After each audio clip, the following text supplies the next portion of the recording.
Ian said when they were alone in his office. Hazing the newbies is what we do. You want me to remind you how the guys hazed me when I started here? She asked. I mean, it was nice of the boys to build me that tampon caddy for my locker in the shape of a tampon, but did they really have to make it 5 feet tall and carve my name into it? Yeah, they're lucky they have their jobs after that stunt. Ian sat down in his desk chair. You got them back good enough, didn't you? You mean when I welded their lockers shut with all their stuff inside? Yes, he said, glaring at her again. Or still, glaring had been his default expression around her for the past 6 months. That's what I mean. Ian was a gorgeous man, and when she got on his bad side, which was often, she had to count to 10 to keep herself from begging him to throw her down on the desk, rip his tie off, shove it in her mouth, and do things to her body that it didn't know it wanted done to it yet. Safe to say we called it even after that, she said. They didn't do something else to you, did they? Ian asked, running one hand through his sandy blonde hair to pull it off his forehead. He needed a trim. She liked it longer, especially when it fell across his eyes while bending over to look at blueprints. But if Mr. Ian Boss Man Asher wanted his hair to match the fancy suits he wore, he should probably tidy up. I thought the guys and I are good now, she said. I haven't had to weld anyone's car door shut in months. Thank God. You are a lawsuit waiting to happen. Because I'm the only woman on your crew? Because you're a maniac. Do you call all the women who don't like you maniacs? Does it make you feel better about yourself? She crossed her arms over her chest, leaned casually in the doorway. She felt anything but casual around Ian Asher, but he didn't need to know that. He didn't say anything for a moment. Then he nodded.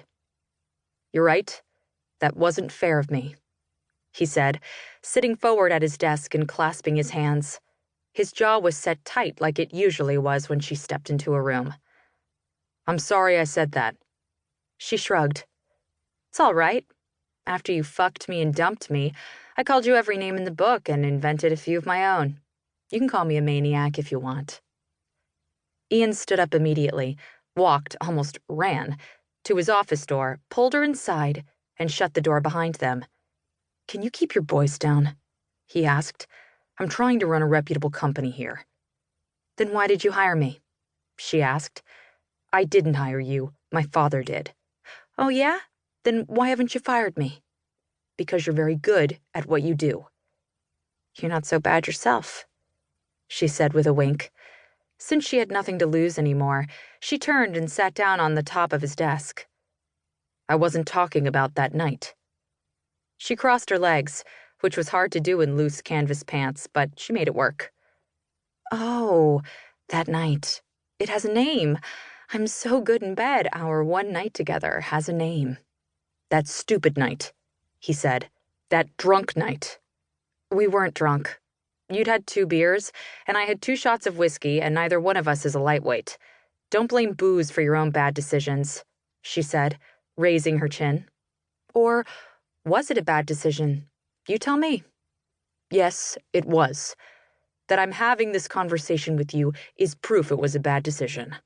I don't want to be having this conversation with any of my employees. I'm trying to be a good boss here. You're not helping. How am I not helping?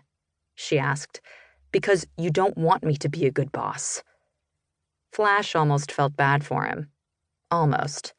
He was rich. He was handsome.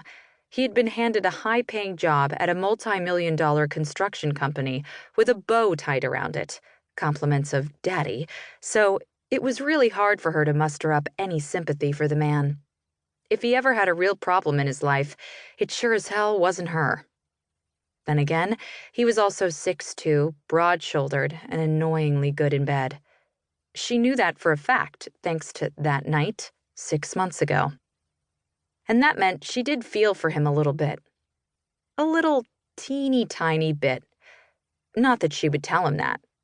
He didn't need to know she liked him. In fact, the less he knew about that, the better.